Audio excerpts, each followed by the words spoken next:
cannot tell you how delighted and excited I was when the European delegation contacted me about the possibility of hosting the screening of Gregory Bain's documentary here at the Catholic University.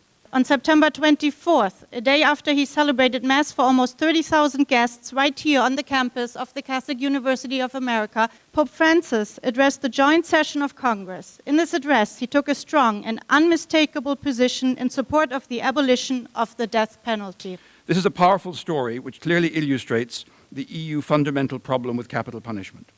There are many reasons for opposing the death penalty. Religious, ethical, moral, even practical in terms of the absence of its deterrent value. But I believe the one that perhaps most easily unites everyone in understanding why this punishment must be banned is the irreversible nature. There is no going back, and if you discover that you've made a mistake, it's too late to do anything about it. I don't want to say too much about the film. This has been only 4 years of my life. It's been 31 years of Kirk's life, and there's people in this room that have experienced the same thing that he has. And all I wanted to do was capture the story of one person's journey through this system. On July 25th, 1984, 9-year-old Dawn Hamilton went outside to play hide and go seek. I heard this big boom, boom, boom at the door. It was the Baltimore County Police, and they arrested me for first-degree murder of Dawn Hamilton. I sat in the courtroom while the state of Maryland brought in witness after witness who looked at me in the eye and said that I was the one they saw that day. He said, "Do you have anything to say, Mr. Bloodsworth?" And I leaned forward and I said, "You got the wrong guy. This new genetic testing, it's called DNA, genetic fingerprinting. I want to do it. I'm innocent. Let's prove this thing once for all." He was going to come to the prison and tell me he couldn't take my case, but I talked him into it. So I pulled up in front of my old house, and my aunts and all my cousins and everybody were coming over. It was one of the craziest times I had ever experienced.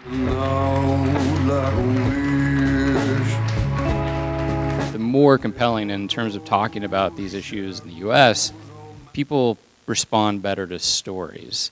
And I think that when they can walk in somebody's shoes for a little while, as opposed to being preached to or anything like that, it's a little bit easier. What can the international community do, especially in the case of the United States, to strive to work towards the goal of the European Union, which is the abolishment of the death penalty? For myself, I think the European Union and others have to keep supporting organizations like Witness to Innocence, supporting the World Coalition Against the Death Penalty. We have to support all these organizations in order for us to continue what we do. If it could happen to him in the United States of America, it could happen to anyone, anywhere, and we know that it does. I was falsely accused of 3 counts of first-degree murder, sentenced to 3 death penalties in the city of Philadelphia. After 17 years, I was exonerated based on DNA evidence and witnesses coming forth. Tonight's reception is just one example of what the European community is doing for the United States. The United States cannot talk about human rights internationally unless they address the death penalty in the United States. Human rights is one of the main focuses of our foreign policy. And among human rights is the abolishment of the death penalty is an important subject. We remain, as ever, very appreciative of the EU's engagement on this issue and how thoughtful and strategic both the EU as well as the member states have been on engaging on the death penalty in the United States, and how persistent they have been. And it's so refreshing also as a reminder to us that we feel that the battle is long, but it's so helpful to know that you've got allies out there in the world.